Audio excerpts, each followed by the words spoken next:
First, I kind of say, hey, like coaches, let's do some self reflection yourself, right? Like, what are your standards and values and coaching philosophy that you have for yourself? And then how do you actually put that into action?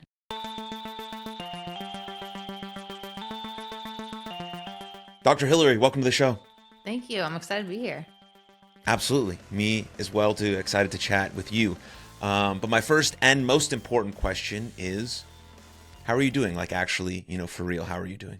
My body is actually a little sore. I had a pretty hard training week this week, so I'm kind of walking very gingerly around, which is beautiful for muscle growth and terrible for actually how I'm physically feeling right now.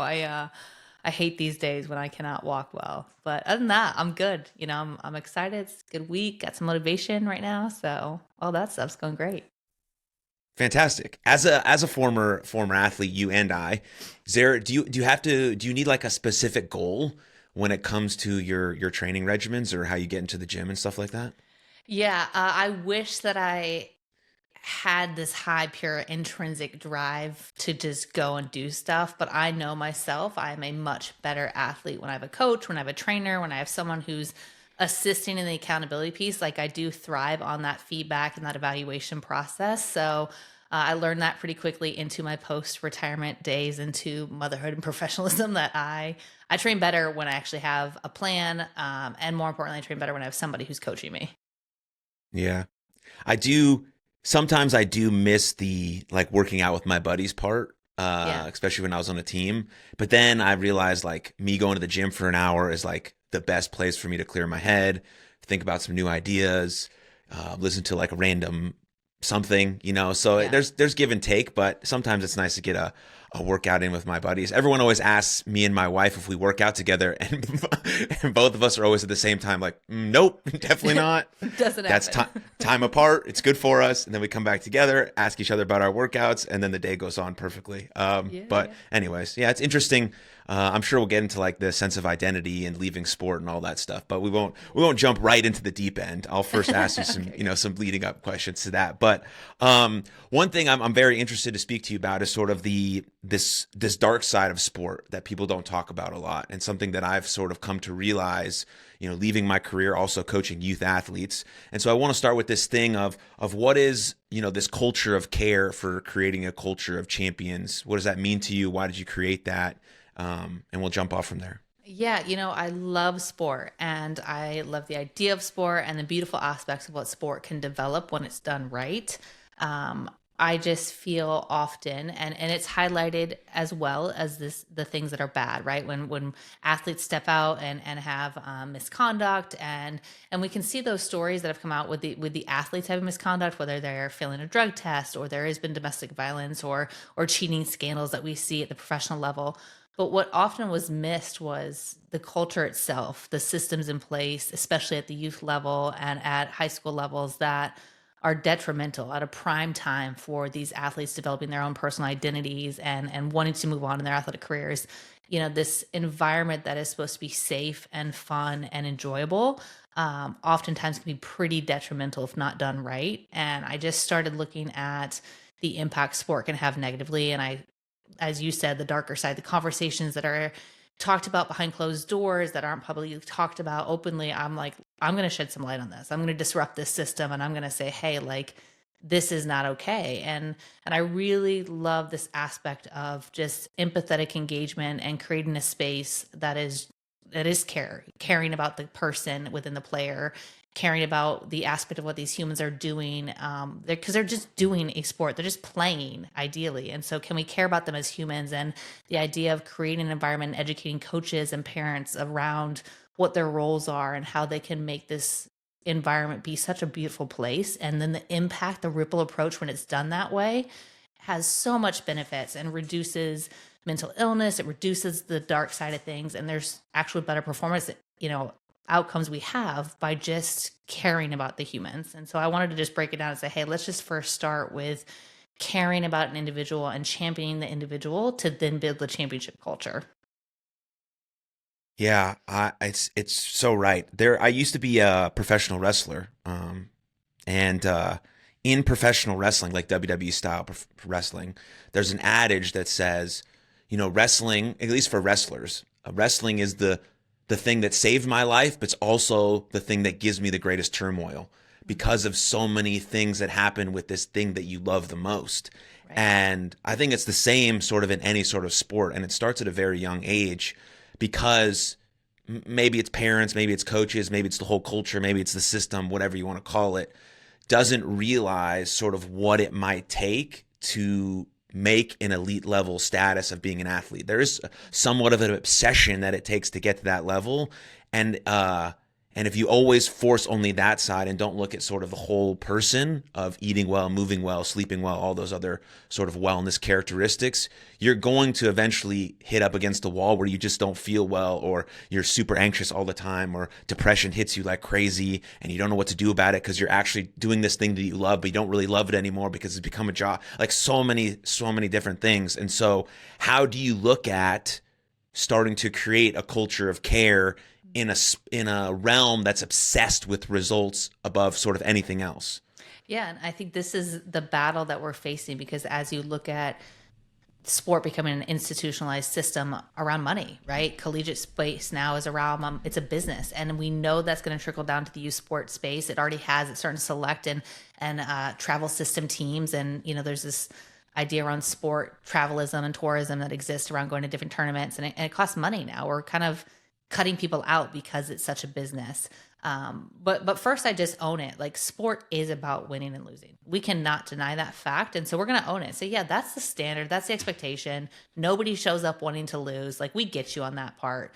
But let's actually rewind and say, how do you get the results you want? And how do you set standards to allow people to enjoy the process? And it really stems, we have to do a better job educating our coaches. We have to actually have them have a standard around education. And at the youth level, as you probably speak about, like, not every sport has standard requirements around education. At recreational levels, a lot of time their parents volunteering and they just want to spend time with their kid, which is so beautiful when you can step outside of the results framework and say, how wonderful that a mom or dad is volunteering their time to train other kids, to spend time with their kid, and to have a positive environment. And then results come in, and then sidelines parents come in, and then we get mad because these kids aren't taught these technical, tactical skills that they want them to learn at 8, 9, or 10. And I'm like, but hold up. Like, this is recreation. You put your kid into play. You got to know what you're putting your system into as well, as a parent who's signing your kid up for stuff. Like, so there's education around different systems we can be better about, for sure. And we also have to look at the environments we're placing our child in when they're performing sports, so the expectations match what we want the results to be. Yeah.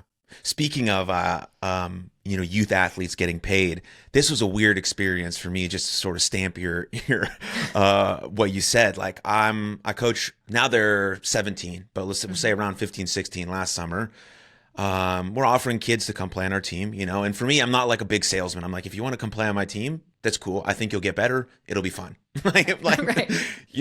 And multiple kids asked, like, well, what do we get for being on your team? Like, do we get a bat, a glove, a hat, a helmet, free this, free that? I'm like, no, you get to play on the team.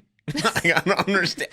It was like strange for me because other coaches in the organization were giving out stuff, and other organizations were giving out stuff and saying you get this and this and this. I'm like, these kids are 15, 16. They don't know anything. They just and we shouldn't be telling them that they should get something. They should do it at this point for the love of the sport, because when you get to college or professional, nobody cares if you have fun or not. Like, that's part of the culture of care. They don't care if it's fun. They care if you produce on the field, and that's it. Because intrinsically at that point, hopefully you love doing what you do. But in high school, people should care if you're having fun, and it shouldn't be about, oh, I'm going to get this free bat. And, anyways, bats are also expensive. So I get why parents would want a free bat, because they have to pay like $2,000 to play on the team. Then they have to pay for a $500 bat. I get it. It's absurd. The whole thing is absurd. I was talking to my mom about it like a couple weeks ago about what we paid. She was like, no, we didn't do that. You just went out and you played, and hopefully you got good, and that was fun. I was like, yeah, great. That's probably why I still love baseball. But anyway, so like it is happening. All that stuff is trickling down, and it's not good for the sport. One, it creates even more entitlement for some of these players. Now they're not going to try and get better or be, mesh with their teammates, because, sport is about relationships. That's the most beautiful part about sport. Like, that's the actual thing that can last past you playing is the relationships you build. And so I don't know how we like course correct at this point to not make it about like, I don't know. But there's not enough guidelines in NIL. There's not enough all these things. But this conversation is about NIL and, and all the stuff that I feel like is wrong with it. And so I won't bore you with those details. But let's go back to this idea of care. And how would you suggest, if you're running, say, like a workshop leadership, you're coaching coaches, how would you suggest that a coach whose job is on the line if they don't win, everyone knows that, so that's important, how do they express care for a player while trying to get the best out of them, while also trying to, win whatever they're trying to win? Yeah, first I kind of say, hey, like coaches, let's do some self-reflection yourself, right? Like, what are your standards and values and coaching philosophy that you have for yourself? And then how do you actually put that into action? Because it can't just be words. Our words have to have action for that to matter. And so I say, okay, write down your values, write down the standards and expectations, and then let's talk about how that's going to look when you're coaching your athletes. And then really educating them on the developmental status of these athletes. We don't spend enough time saying, hey, what does a 14 to 16-year-old think and feel and act like compared to a 10 to 12-year-old? They're different, right? So our language has to be different, our expectations, how we approach them. And, the best coaches will take time to know their athletes one-on-one, to personally connect to them. And that's what I say. Are you personally connecting to your athletes every time they show up on that field or in the court? Are you fist bumping, elbow tag, high five, each human that walks into your space? Are you acknowledging them? Because every human wants to feel seen and heard. And so you have to make sure these athletes come into the space and you welcome them and you're excited they're there and you connect to them at that personal level. And then once we have that connection piece, then you can go into the teaching of the sport and the standard. And yes, we can hold people accountable. We can expect them to perform. And if they don't, then you got to run your drills, your line drills or conditioning or X, Y, or Z till you get it right. We don't have to call athletes out of our name. We don't have to shame them publicly in front of people. It's a we approach. And so if the standard is execute a play, you don't call out and be like, Aaron's not executing the play, guys. Don't do it how Aaron's doing it. Like, that's not helpful for anyone. We can say, hey, we're not getting this right. Aaron, when you roll up this way, you got to do X, Y, or Z. Guys, how can we help him get there? And take time to understand the athlete. And, it's really hard if you're going to actually say, hey, not every athlete learns the same way. Not every athlete can take auditory information in. Some need to visually see it. People aren't going to get it the first time. Some people need to get reps. Some people need to see it. Like, to be a good coach, you have to know different learning modalities and teaching styles and use that effectively in your training system. And that is a lot of time of preparation that, is hard to do. And so that's what I'm saying. If coaches are dedicated, they're going to do all these things. But the first step is just acknowledge your players. Just get to know them, high five them, hang out with them, spend time creating the space, and then get into the teaching dynamics. Yeah.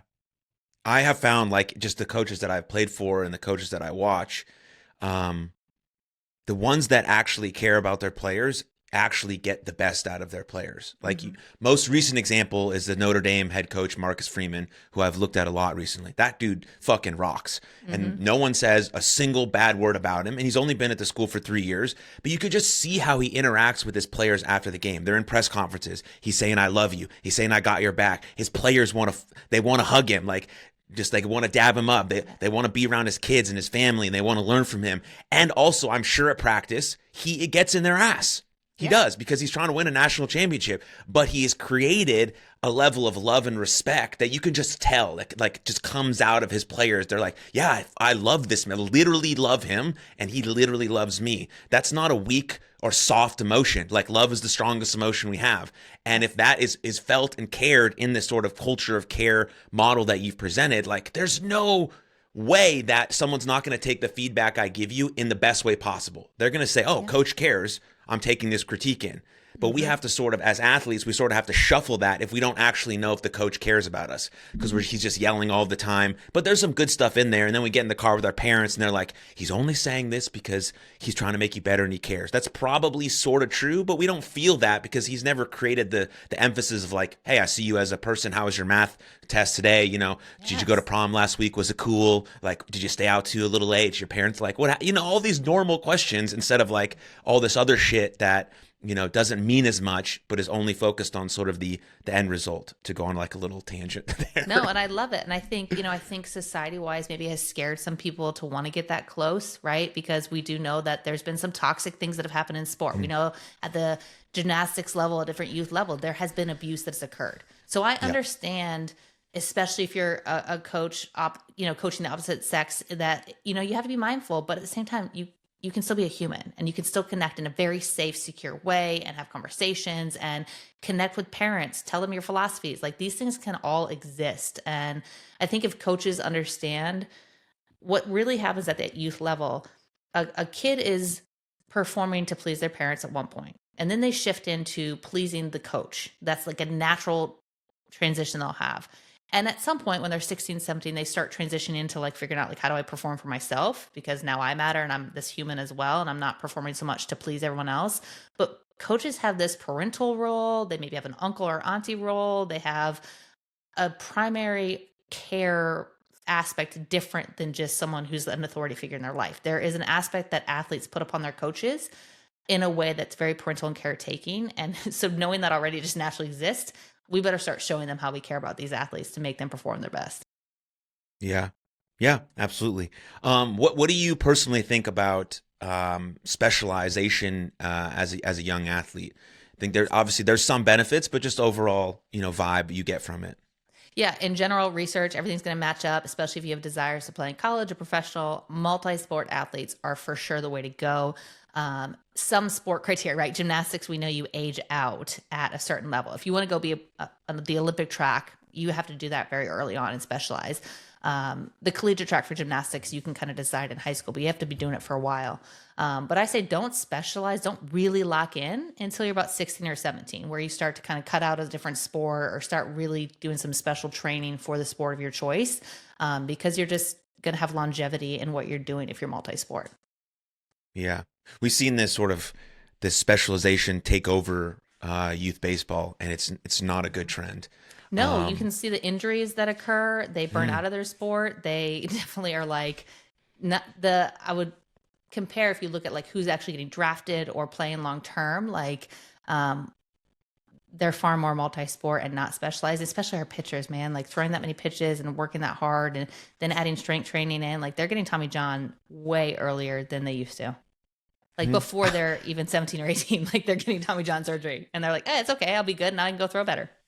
Yeah. I know multiple kids under 18 who've already gotten one, if not two, Tommy John surgeries. That's fucking wild. But for what? Man. For what, right? For making the Little League World Series? Like, but your future and your arm and like when you're an adult, like, can you throw the baseball with your kid in the future? I mean, these are things that people don't think about when they're 12, 14, 15. But like, we have to think about the longevity of our bodies. Yeah. Yeah, specifically, yeah, talking about baseball, it's like, because baseball is such a skill heavy sport. Like being a good athlete is helpful if you can run fast and jump high. Of course, it's helpful. But if you can throw 95 and hit a baseball, like everything else doesn't really matter. But then as you start to get older and everyone else becomes a good athlete and they move a little bit better and they can get to that ball in the hole, you're not, because you only developed baseball skills, but you forgot to play soccer and basketball and go to do karate. So you have no other sort of lateral movements because you're so just defined in this like little swing. And it's like, dude, you have no freedom to be creative. That's what being an athlete is about. It's about being creative and expressing yourself.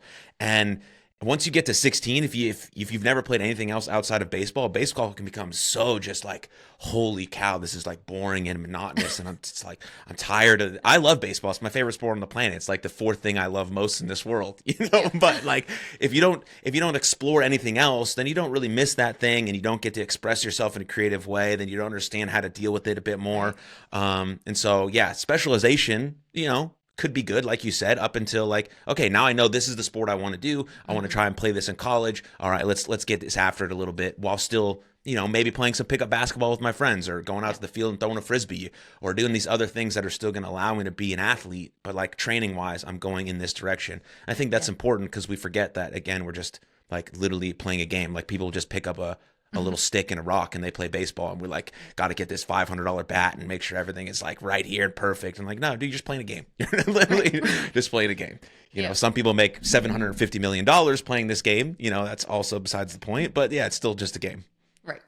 But I do love your point. Like I remember was probably my sophomore year of college, listening to my like track coach, and he was like talking about recruiting and all that, and he was like talking about this incoming girl that he really wanted to get on our team, and she was going to come for a recruiting visit, and she was a soccer player, and we were in cross country at the time, and he's like, I love recruiting soccer and basketball players, and I played soccer and basketball too, but he's like the movement you get by chasing down a ball and moving that lateral movements that you're talking about, like in track, like you just run around a circle, right? But like there is this desire to chase after something different and have these different athletic movements and help the muscle like longevity and growth that you can have in different things, that he's like, I want that athlete that has done other things because I know they have that competitive drive that would help them for this area. And I was like, this is brilliant. And like now I get your mindset for who you're recruiting. And so there is advantageous, not just the physical movements, but just the competitive nature and the team aspect, if you're going individual or team sport, like of how you can build yourself as a well-rounded athlete in these other domains.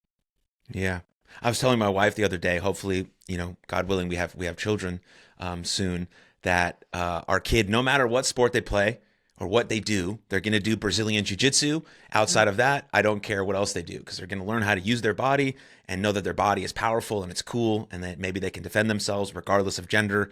Outside of that, I don't care. But then I was like also thinking about, man, I hope they pick a sport like it's fun to go watch. And then I was like, man, I used to go to my sister's track meets and they were so long and I only got to see her run for like 8 seconds. And now I'm like, man, I hope my kid picks something else. But if they don't, fuck it. I love it. Let's go. Let's do the thing. I was telling But you, anyways, like I got 4 kids, right? I have 4 girls, and that's a wild ride in itself of like being a sport parent and a sports psychologist, and that's so funny because I specialized in track and cross country in college, and I remember when I was graduating college, my dad was doing this speech, and he was like, I just want to thank, your sister because she spent all of our summer vacations at these track meets. And it was like this terrible thing. And then now my oldest, who's multi-sport, but she's starting to realize like, hey, she's really good at basketball, but she loves running, and running is like a natural thing for her.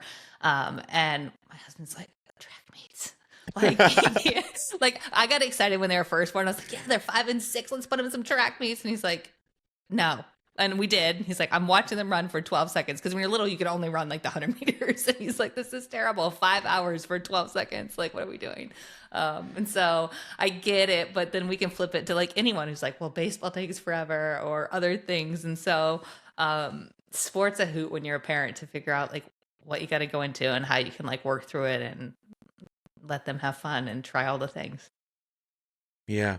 Speaking of that, how do you sit in the stands potentially if you're watching maybe your kid's coach not do some things that are maybe the best practices, or how do you talk to your kids about that, or what have been those sorts of conversations? Yeah, I mean, my girls have definitely at birth gotten like psychological skills training like embedded, right? We talk about like cool down breaths when they're little, and like my 8-year-old. So like I said, I have 4. So my third youngest, or oldest, I want to work through. She's my third kid. She's my mindfulness guru. Like she literally will meditate on her own. She listens to mindfulness every single night. Like she's really tapped into that first self, and I think that's awesome. And so they definitely have their own skills of goal setting and working through stuff, and we talk a lot. And I've learned how to sit back and talk to my husband about certain things. The funny part is sitting in the stands and I watch these parents and I watch their interactions. And, my kid was playing a pretty district middle school championship game. Like they were if they beat this team, they'd win districts for middle school, and they were undefeated. And so the first quarter, it was like 10-8, and like the dads come over and they're like, oh my gosh, like our kids are so tense. And I'm like thinking, do you watch yourself? They're tense because you're freaking out for them. Like it's just middle school basketball. So I'm pretty silent, and I laugh at certain behaviors.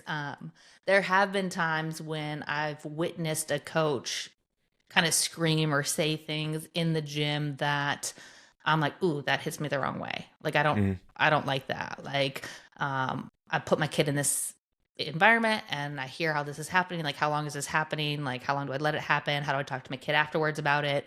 So I see some of those moments where I'm like, oh, that's a red flag.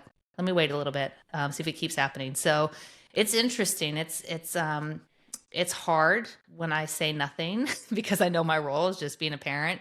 And all I can help protect is raise my kids to be better. But parents are probably the worst. Yeah. Yeah. I've never experienced anything more challenging in my life than coaching a 9-year-old baseball team. Mm, The, yeah. the kids, first of all, are incredible. They come and they have energy and they smile and they run around and they play tag to get warmed up. And then we do a little baseball, and it's like just being in that environment with them makes me have a ton of energy. I love the Yeah, game. I'm like, yeah, yeah, great. This is amazing. But I've never seen more parents get thrown out of games than a 9-year-olds, like ejected yeah. from the stands in the stadium because they don't know how to act. Hmm. And at the beginning of the season, regardless of age, I always have a meeting with my parents and I say, um, how do you want your kids to respond when they make a mistake or there's a high pressure situation or whatever? And they give the sort of the cliche answer that they know. And I'm like, okay, you have to do the same thing in the stands, because if you expect your 15-year-old to be like cool, calm, collected all the time, no matter what, he's good, perfect, and he never does anything wrong, never throws his, like, then why are you pacing in the dugout, screaming at the fan across the way and throwing your fucking popcorn? You're Yeah, yeah. 35 years old and you expect him to do it. Like, let's have a little congruency here. And if you can't do it, watch the game from your car on Game Changer, because your kid will be better for it. And most of the time it's like, and I say it like sort of with that intensity, because I can't not say it like I just get fired up about it. You know Right. what I mean?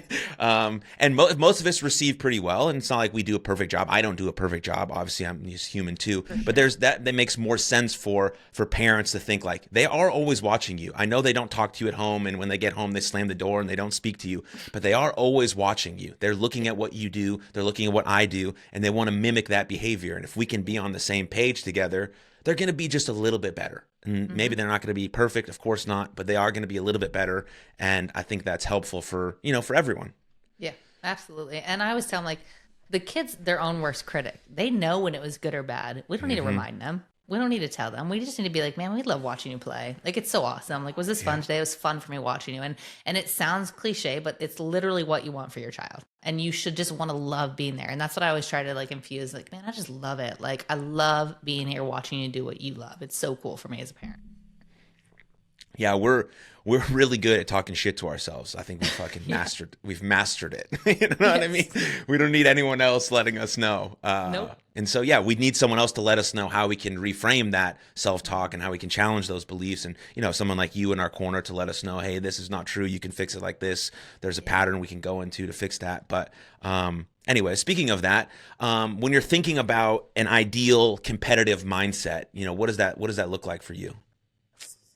For me or for the athletes I work with.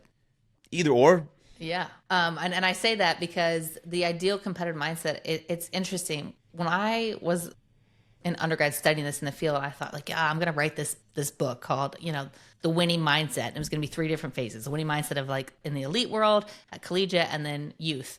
And clearly I didn't do that. I wrote a totally different book. But the idea was I was very curious about like these competitive nature, the mindset of a competitive athlete. And as I realized, as we all know, humans are all different. And the competitive mindset looks different for each athlete. And so for me to tap into it, what I actually look them for is like, how do you get yourself prepared to perform? Right? Preparation to perform is actually the most important essential thing. So like let's get you yourself in a physical place. Did you do all your trainings? Did you get yourself know all the drills, know the playbook?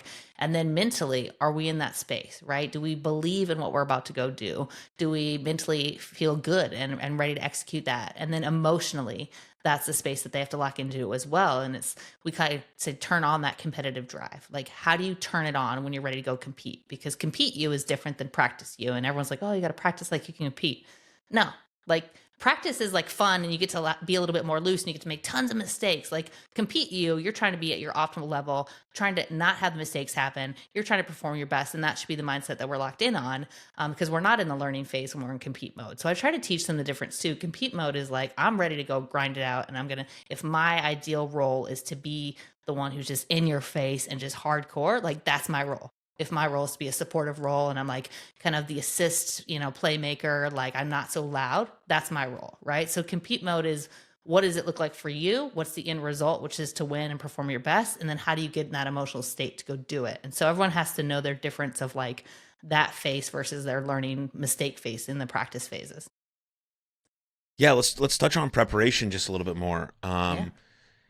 Is there, I don't know, a checklist, something for athletes to do, to think about, questions to ask themselves, Yeah. as they're maybe preparing the night before, the day of, a couple hours before? Is there any, Hmm. I know visualization and things of that are Yep. important, but anything that, I know it's very specific to the athlete, but sort of general tools that maybe someone might be able to apply to themselves? Yeah, preparation phase for sure. It's always, and if you look at it, if you're really locked in on the sport, right? And this is kind of thing, you compete on a Saturday, like then we recover and rest that Sunday, and we prepare starting that Monday, right? We're locked back in. And so every week there's the intention and what we're looking for, and each day has different preparation phases in towards the competition that's going to come on that Saturday again. And so maybe Monday, Tuesday, Wednesday is our learning mistake, high rep day, kind of getting back in, working on the things that didn't go well in the previous, competition day. And then usually once we're 2 days out, I say this is when we start to get locked in mentally and emotionally a little bit more for competition, right? So the 2 nights before is really when you got to lock in on your sleep. And I really tell them this is your recovery day. Sleep's most essential here. A lot of people will think the night before is really important, and I'm like, no, that doesn't really matter. Like if you're getting too much sleep the night before, your muscles take longer to activate and get engaged and wake up. And so it's okay if you don't sleep that well the night before. You're going to be anticipating and excited for that event. So I really help them 2 nights before. That's when we start the visualization as well, not just the night before, but I want them to start visualizing and kind of working through how they see themselves succeeding, performing. What does it look like when they're in that space? Doing some meditation. And then their pre-performance game day like routines the night before, you focus on fuel. I always say like do something that's like fun and get your mind out of the competition, like just get in a different emotional space because we don't want to be constantly thinking about the game the next day. So like add some fun, connect with friends, get your sleep, get your hydration. And then the morning of, or even if you're going to perform in the afternoon, the game day, go through your same checklist. Like, okay, do I listen to music? Does that get me in space? Do I like to meditate because I need to be calm? Like each person has to find their emotional zone. Some people read scripture, they read a quote, but they all find something that says, I'm going to do this and it's going to lock me into a mental space and it's going to lock me into an emotional space that now I can go compete. And then I usually just say, think of 1 to 3 things of like, what's your plan that day that you're going to be intentional about. So that's kind of cueing their focus points in their brain. And then they get into their mental space and physical space, get their body warmed up, and then they're kind of ready to go. And you can see players who have those performance routines in check, right? Like baseball has a lot of superstitious habits of like on deck and in the box what they do for their routines, but you can see players if they're really locked in, they got music and headphones in. Some will have a journal they look at, some will take time to just breathe, and then they do these things every single time. And we've started to see it highlighted more, especially in football, the guys that meditate before and take the time, guys that prayer before, or kickers have routines. Like all of these are that mental preparation that is locking in the cue for them to then go perform the task that they're doing. Yeah, baseball players, we love our superstitions. Oh my God. I tell my players all this time now, like, because I had them and I didn't really know some of this stuff until I got to my junior year of college when I started listening to Brian Kane, who's like a big baseball men's Oh performance yeah. guy. And then I was like, oh, okay, I can do some of these things different, but I still got to wear the right underwear and they still got to be turned to this degree because, whatever, some weird stuff Yeah. that you can't repeat though. You just can't repeat. It's not repeatable. And so, but a process is repeatable. The way you prepare is repeatable. I don't need to eat the exact same number of SpaghettiOs the night before my game. I just need to get some type of, fuel in me. But we're sort of crazy people as athletes. So I understand because I did it, but Yeah. And I don't change it, right? Like, I mean, I was the exact same way. I literally ate the same foods, like starting on a Wednesday if I was going to compete on Saturday. And I just tell people, like, if you know the food that fuels you, awesome. But you have to adapt to that. To your point, can you make this repeatable if you're going to be traveling? What happens if you're on the road? And so if you're going to need this stuff because it helps you reduce the anxiety and helps you feel in control, then you need to know if you're going to have it available or if you got to pack it or what's going to work with you. Because if you don't have that, are you still able to perform? And that's the piece that we have to make sure that they're able to do that. yeah. Yeah, I love how much more we're showing athletes in real time using these psychological skills because Yeah. kids love that. Like and everyone who tells this stuff can tell them till we're blue in the face. But until they see their favorite athlete like actually doing it, they're like, oh, I'm doing this now. I'm like, yeah, I'm telling you, but yeah, great. I don't care how it works. It's great. You saw LeBron James like throwing his thing up and then taking a few deep breaths, or JJ McCarthy doing it before the Michigan National Championship game, or any of these, cool players. Did you see the one, what's the kicker for the, The maybe it's the the Commanders, who's like Commanders. playing with his Yeah. hair for Mhm. like, he's like, Yeah. that guy is the most anxious and nervous guy, but maybe Yeah. that's what he does every time. I don't know, but Well, you he see came some of that out stuff is like interesting talking too. about, he has OCD, right? So his natural tendencies are he's got obsessive behaviors that he'll do, and in high pressure situations, like it kicks up. If you know anything about like how OCD works, like of course you're gonna have these ticks that you do. He was gonna go try to win a winning field goal to take them into the playoffs. Like anyone's anxiety is on display. And he did it, and he executed, and he got himself calmed down and did his routines, and like he performed, which is awesome. Hmm. I also loved the player who's reading the book, on the Yeah. sidelines. And it's funny because, like, man, do you want a kid reading in the dugout? And then I'm like, well, I don't know. Like, is that helping them? Is it calming them down? Are they using a tool that's motivating them? Do they need to not be watching the play at hand because it makes them too nervous? Like, that is a great discussion for what your rules are in the coaching world as a team. But I was like, dude, I love this. He's not involved. He's actually helping his game, and he's distracting himself so he can go perform. But that has to be the system that we've talked about, that culture of care of allowing athletes the autonomy to do what's best for them, where they're not being disrespectful. They're actually trying to go do their job and get themselves in the space to do it. I loved it. Yeah, I actually thought about that quite a bit, like on the baseball field, because there is time in between, offense, defense, being in the dugout, not being in the dugout, similar to football. Right. And so there is space to look at something, to read something, to reset your mind, to let go of the last play. Like you have to have that sort of stuff. If you Yep. just struck out on 3 pitches with the bases loaded and we didn't score any runs, and now you got to go play defense, that's a totally separate part of your game. If reading a book or looking at something on your wrist or having some sort of release is the way for you to get back on the field and try to be the best for your team and letting go of that strikeout, then great. Let's do that all the Yep. time. Like designated hitters, for example, in Major League Baseball, because they usually have a tunnel under the dugout with a batting cage. Like they're doing not just hitting reps in there, they're literally just visualizing in between every at bat. Right. And maybe they're reading a book, but you don't see a camera in there, but they're doing some of the same stuff because their only job is to hit the baseball. Like that Right. makes it much more pressure filled, like a closer, like a kicker, right? You only have literally one job. Everyone's watching you do the one thing, and if you fuck it up, it's all your fault. Holy shit. So of course they're gonna like prepare as much as they possibly can for those things. But like that receiver, I think his name's AJ Brown, Yeah. has been saying he's been doing that for a long time, just no camera has been on him. Like in this, Yes, it's he worked reads for all the him. time. He's like, I bring it all the time. Well, and that was my point. Like sometimes over preparing for, like, if you're a kicker and you're constantly just getting your body warmed up, like is not helpful, right? And I've had baseball guys where they make a mistake and they're frustrated and they immediately come in and they're trying to look at their stats and they're looking at like, oh, I'm gonna watch this and look at all these numbers. I'm like, that is not helping your brain.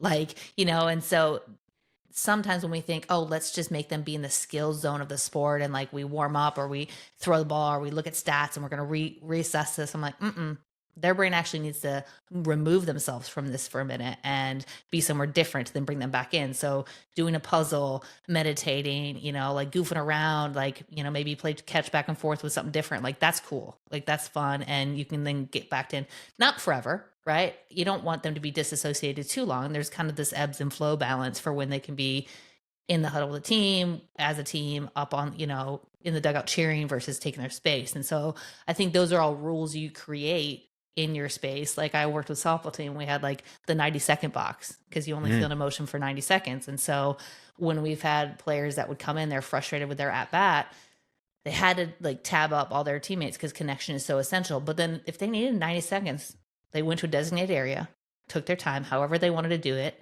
and then came back out and they were ready to roll. And that's what we did. And we created that space. So getting creative and working through your systems is so important for coaches to say, how do we let our players kind of find that balance so they can get back in?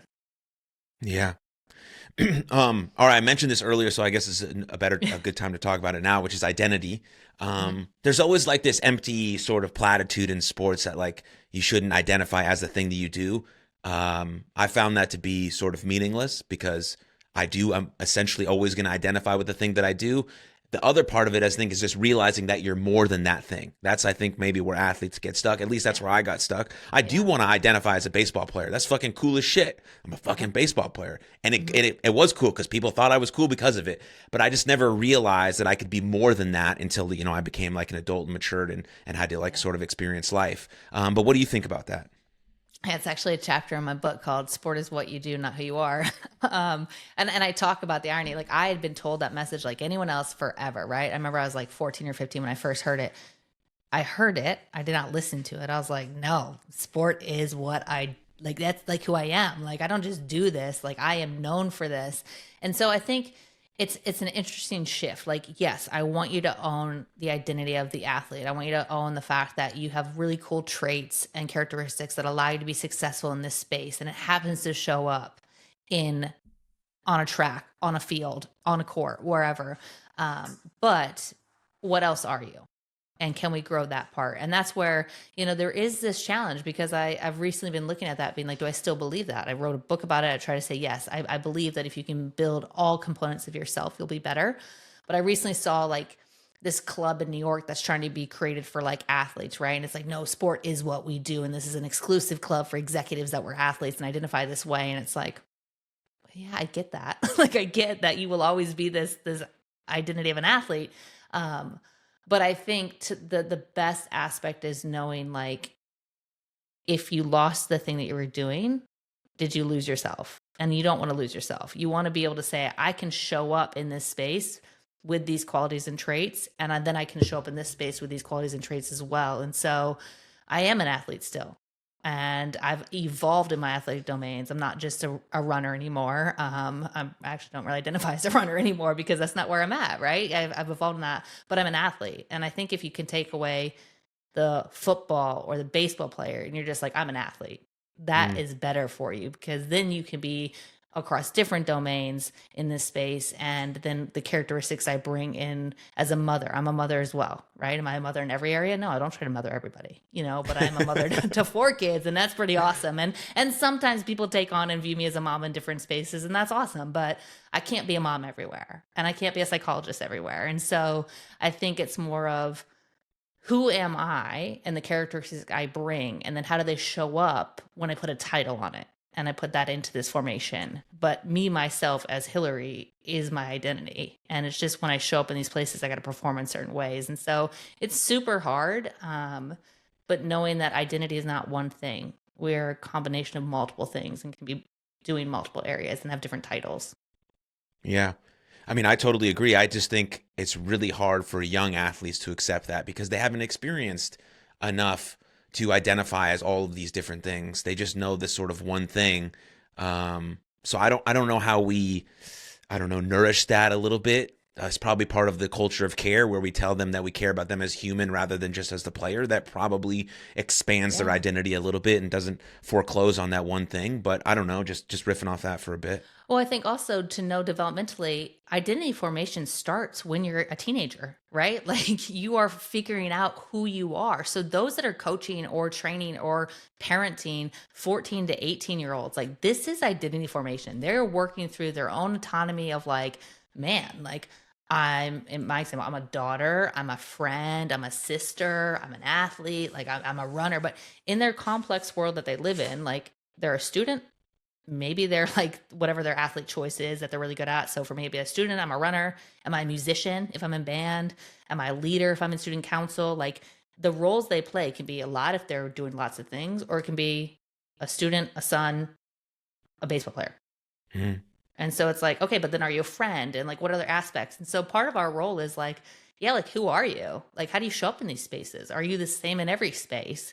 But their world is pretty small at that point, and they only latch onto these few things. And why they so latch on to so much this identity around an athlete is because, like you said, you get attention, you get excitement, you get feedback, you get dopamine, you get noticed, and it's socially cool. Like sport is awesome and exciting, and it's like that puts you at the popular level.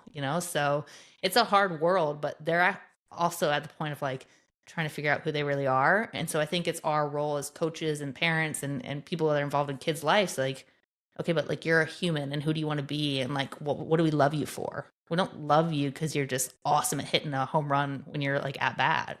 Like I love you for how you show up and how you treat people and like who you want to be as a human. Yeah, those are much more important. Much more important. I think another, since we're trying to sort of talk about this relationship between mental wellness and mental health, another sort of empty platitude that's always talked about is that it's okay to not be okay. I mean, I run a mental health nonprofit because mental health is very important to me in my life. But that's said a lot, but people don't really buy into it. They're like, oh, okay, yeah, you said that, but like, still, you got to fucking show up to work today. So I don't care. You know what I mean?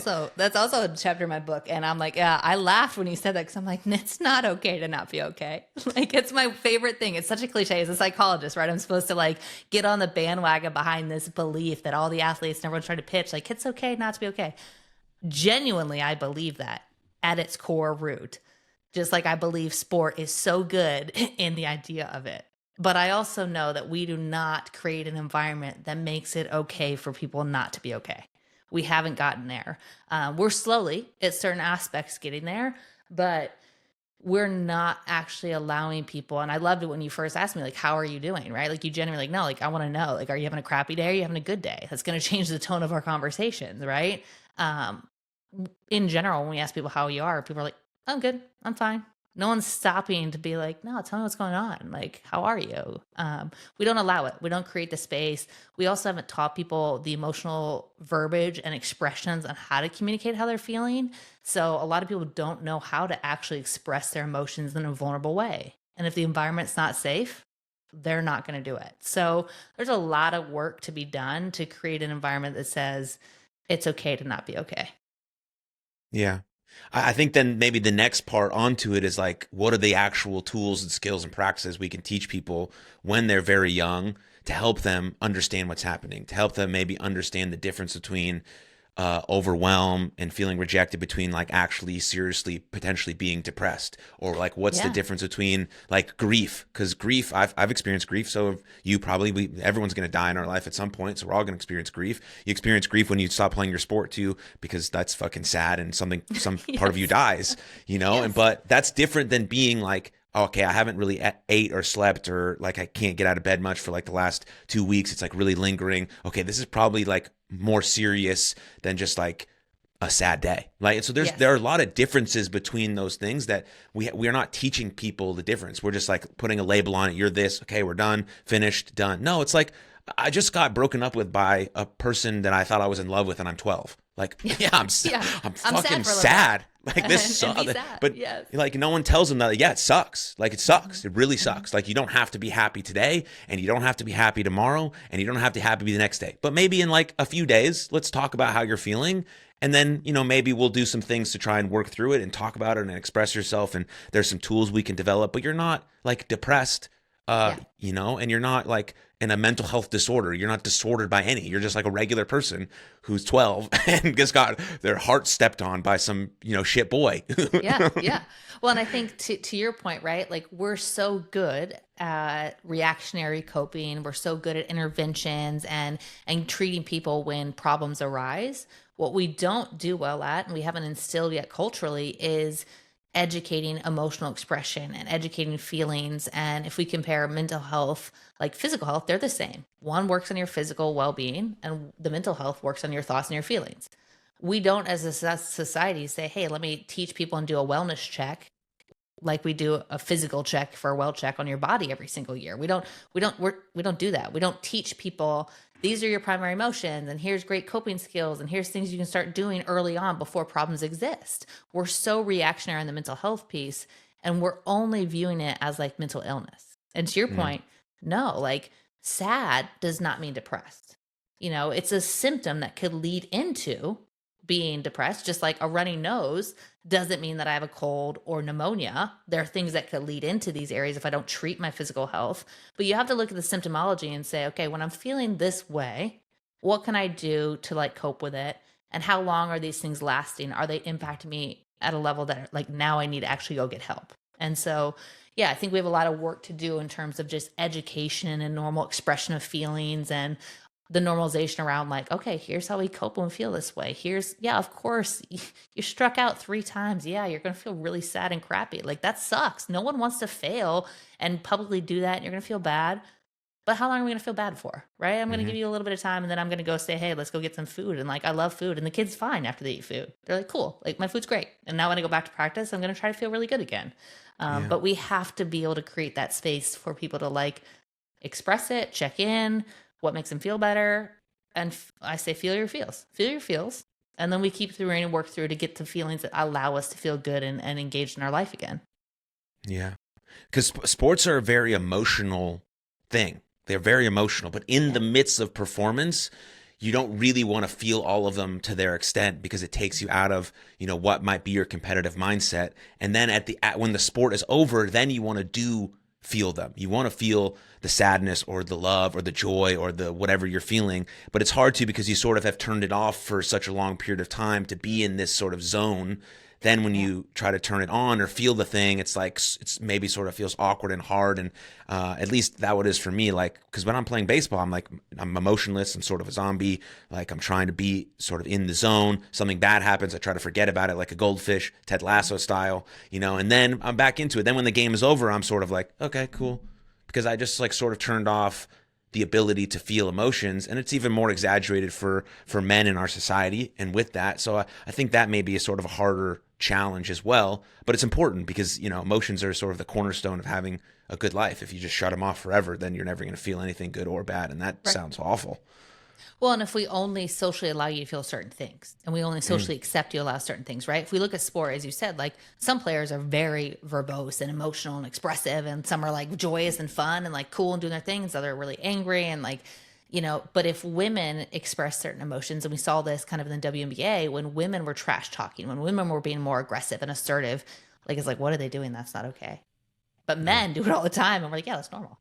But if a man right. cries, we saw the flip. When men were crying, when we saw men that were more emotionally expressing through tears, they were like, well, why is that man crying? And there was like weird, like we were kind of lashing back and like, men shouldn't be crying. And I'm like, who says men can't cry and who says girls can't be angry? Like, this is both things. Like, everyone as humans express these emotions. And so I think we're seeing a shift, but it's more so allowing like, okay, you can show this, and then how do we get you back on track to say, is it helping my performance or is it hurting my performance? Is it helping my relationships or is it hurting it? And that's where you have to check yourself, that we don't do a good job doing that either. And we do have to kind of come back to that point too, is does this help or hurt me? Yeah. I love good shit talking. That's because my WWE background. It just shit talking makes everything better, especially when like deep down, the two athletes have respect for each other, Yes. and they're like, yeah, this is fucking cool. We're getting after it. Two of the best players in the world, doing the thing we love. Yeah, let's talk a little shit. And then at the end Yeah. of the game, we're gonna high five, handshake, say great game, and see you later. We'll see you later. Like, Mm-hmm. sounds And that's the awesome. point. As long as you can come back and say, hey, there's a respect here. But when I'm playing, like I always say, friends have no faces on the field. That's what I was taught as a kid. That's what I kind of tell my athletes. Like, that will be your best friend probably at some point. If you're playing a certain sport, you're going to know them and you're going to respect them and you're going to play against them. You're going to hang out with them, probably do Christmas and know their family. But when you're playing, it's all about performance and you're going to do your best to outbeat them. And then you're going to shake their hands and you're going to go hang out and have dinner later with their kids. Like, that's cool. Yeah, yeah. I mean, if you're actually like, because I've seen this too, like actually being mean just to be mean, like that's not like No, that's some of not my kids respectful, just right? like, yeah, some of my kids will just say, like call the pitcher fat. I'm like, you're not shit talking. You're just like being mean. And that's like, Yeah. that's not a We have thing. to That's not like, train. not We a, have to train them on shit yeah, talking then. you do. You have to like, they ratchet it up, then you tell them to stop and they bring it. I'm like, you can find this like middle ground, and your Yeah. shit talking isn't like, to the other team necessarily like trying to bring them down. You're just trying to carry your energy, hype up your teammates. Something cool happens, you scream for it, but you're not like, it's like, just like You're not directly randomly, calling them something to be mean. right. It's like, you guys got to figure it out. You got to watch Yeah. more like WWE television to figure out how The Rock started talking shit and, Yeah. calling everyone just a jabroni all the time is fine. Uh, It's like, it makes yeah. sense. That's fun. But then you mentioned your book. Hmm. Yeah, talk to me a little bit about why that was the book you decided to write, because you said a little bit ago that you had Yeah. another book in mind, and you went with this one. It's called Hello Trauma, Our Invisible Friend, which I Our think invisible everyone, teammate. Yeah. our invisible teammate, sorry, not Yeah. invisible friend, maybe our visible friend potentially if we Both get invisible, right? We just want to be our teammate. get Yeah, it's cozy with funny. it. But yeah, I think like when you're in my space, a lot of professionals are like, yeah, I'm going to write a book. I had this thing like when I was younger, yeah, I'm going to write this cool book and be like every other sports psychologist and teach them how to have this winning mindset. And then I was like, nah, I'm not an academic. I'm not going to write books, even though I was a professor. I did all those things. But then I did a TEDx in 2018, and that was really probably before the book. most impactful on myself professionally that I'd ever done, which was the toxic culture of sport on athletes' mental health, which really was the first time I took a stance openly, kind of speaking about the things that people don't speak about, and really kind of saying, this is what I believe in, and here's what I specialize in, and I'm going to go for it. And it was in 2018, that was just the cusp of people talking about mental health and athletes and just the start of it. So I was like really bold, being like, this is pretty terrifying, like coming out 10 years into my career saying, here I am, guys, here's what I believe in. But it was beautiful. It worked out wonderful. And I had a lot of positive feedback from that. And then from 2018 till 2022, I had experiences in different professional organizations and different collegiate, organizations I was working and consulting with, and the individual athletes I had seen. And then we had COVID, and it really enlightened me around areas that I needed to speak further about what people were experiencing. I needed to give name and meaning around the impact of this toxic culture. And I just decided, like, I'm going to do it. It was funny. I was sitting in my professional sport organization. It's called the Association for Applied Sports Psychology. And I was on the leadership board, and they always ask you, like, what's your goal for the year? And, most people, I'm like, oh, I'll run a marathon. I'll do whatever. And I was like, I'm going to write a book. I literally said it was October of 2022. I said, I'm going to write a book. And they're like, cool. I didn't know what the book was. I just said I was going to do it. And then in December of 2022, I sat down and I went back to my TEDx coach, because the beautiful thing about TEDx, you actually have a coach. And I said, hey, can you connect me with someone? I need to learn how to write a book, but like, this is what I want to do. And he's like, please do this. And so I just went through one whole thing and worked through it. And it just spoke to me. And it's a complex book. It's two different parts, because the first part of the book really emotionally evokes you and brings you into understanding what trauma is and redefining it, helping you make meaning of the process of what someone goes through when they've been through trauma. And then psychologically breaks down, like, this is what's going on in your brain, your body, and your relationships.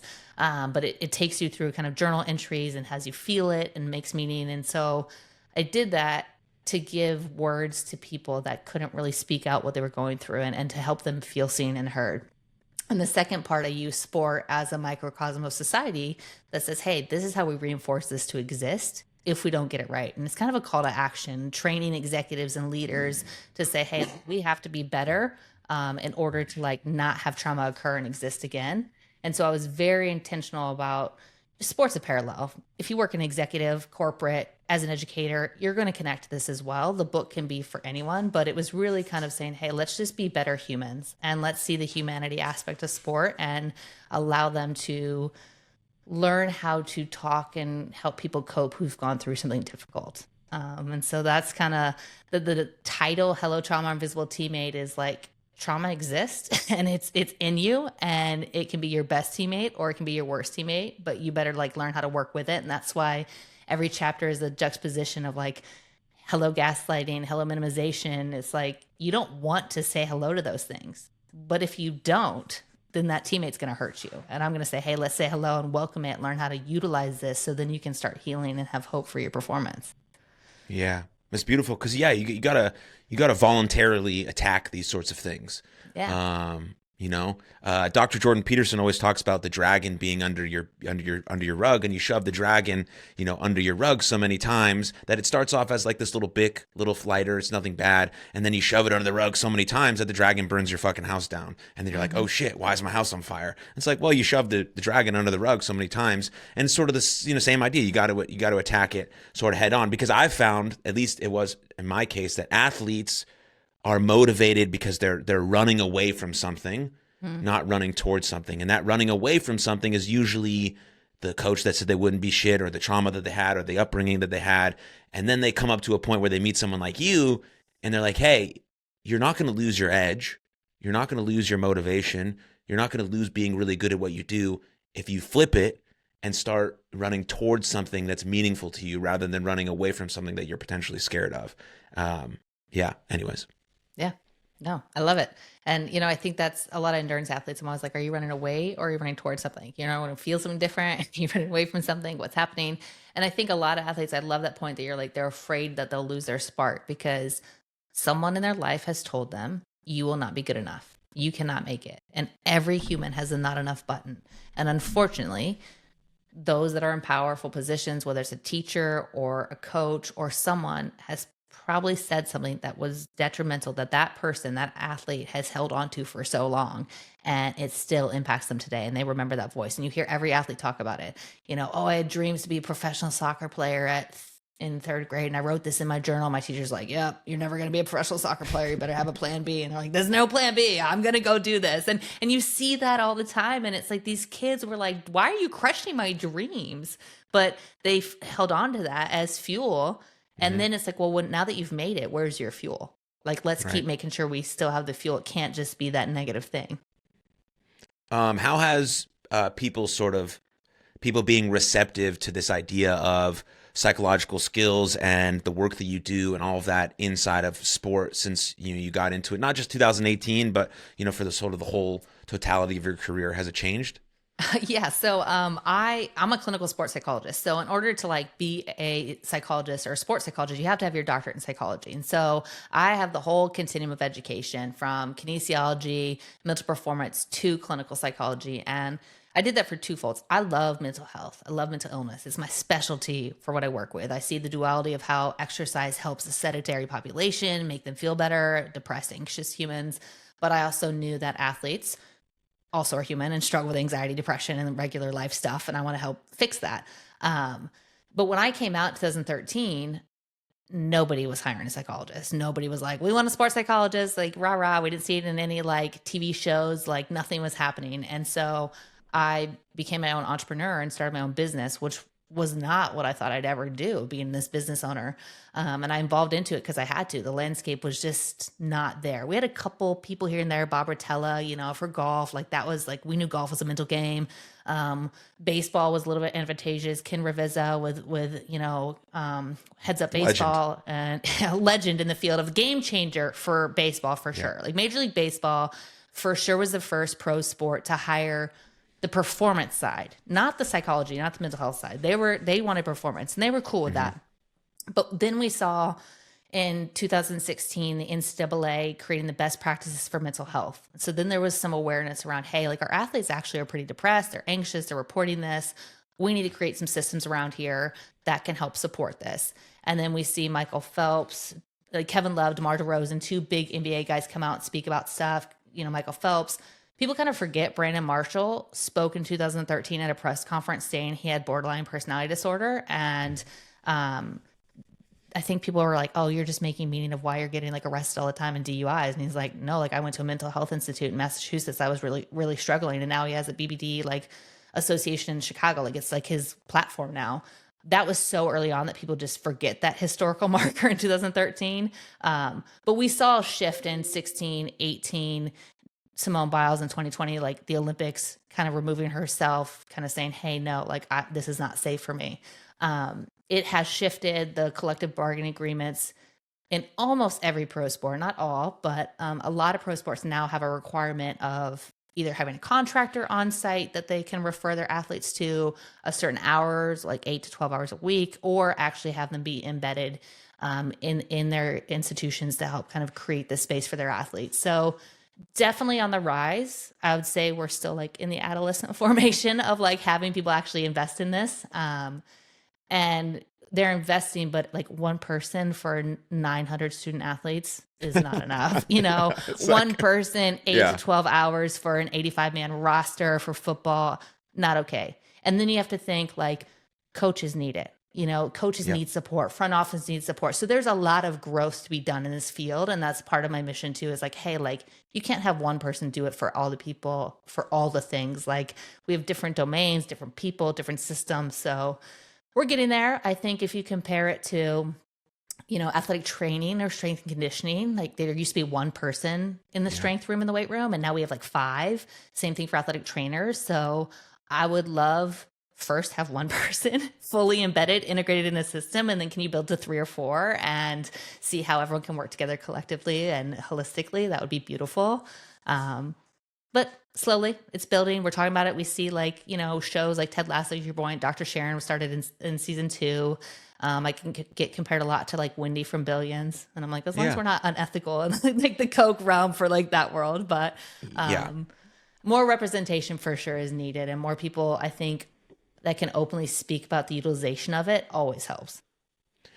Yeah, I'm sure you're very familiar with Dr. Michael Gervais, who Hmm. I listen to a lot, and he says a story about his first job in pro sport, where he was with a hockey team, and the coach like brings him in. He goes, "Hey, this is the brain doc. He'll help you if you're broken," and that was it. And then he left. It's like no one's gonna come to him for anything. They don't, Yeah. because one, they don't want to see themselves as broken. He was like, I didn't know what to do. It was like my first job. No one saw me. Obviously, I got fired. If he got fired or he got quit or whatever the case was, it doesn't matter. It Yeah. didn't work out. And so like obviously a shift from then has happened. And it's like you just create a culture like you're talking about where people feel comfortable seeing you around. They're like, hey, Dr. C, what's going on? Like, I'm feeling like a little this to this today. Maybe we'll get some coffee, and then you just explore some things. And you obviously, like, probably your number one asset, I'm sure you're amazing at, is building relationships. And once you do, then like, okay, you can unlock some greatness in people that they didn't even know was there. And just a simple few little tools. Okay, great. You've already had this inside of you. I'll just help you see it. And then Yes. boom, and we go from there. Yeah, I mean, the intro in is for sure like you have to make sure you get that space right. And I think it took me 3 tries before I like had a space that got it right. And that was when I was with Austin FC. And the interesting thing when I came in with them was actually to help organizationally, help with the coaching and the organization. They were, 1 year into their team. And thankfully, when the head coach went to introduce me to the team, because it was about 3 months in, he's like, actually, I want you to work with our players too. I was like, cool, awesome, let's figure it out. We worked on the language together of how would he introduce me and what did he want that space to look like. And he was like, hey, look, Hillary's been with me, she's been helping us, and I want her to help you too. And here's how we're going to work through that. And here's the process. And here's how we're going to build a trusted dynamic. And this is what we believe in as a club. And that set the tone so different than what Gervais had experienced or other people, right? Like, my buddy who's with St. Louis FC, like he has a very similar story. The coach is like, yeah, you can use this guy if you want, like whatever. And it's like, that doesn't help people want to get excited. And so I think it's like, yeah, we have to do a better job saying, hey, like this is detrimental to us.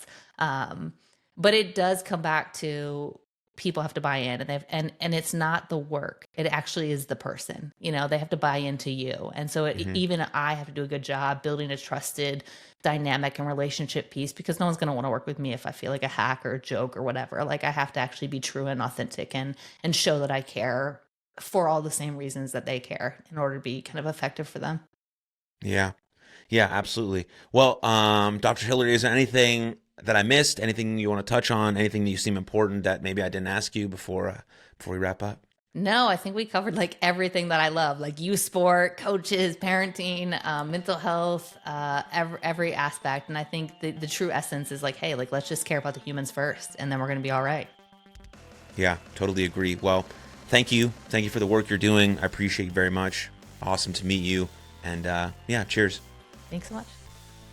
Thank you very much for tuning into that episode. And if you enjoyed it, click right here for another full-length episode of the podcast. And please don't forget to subscribe. But most importantly, above all else, please take good care of yourselves and others. And I'll see you next time. Lots of love. Cheers.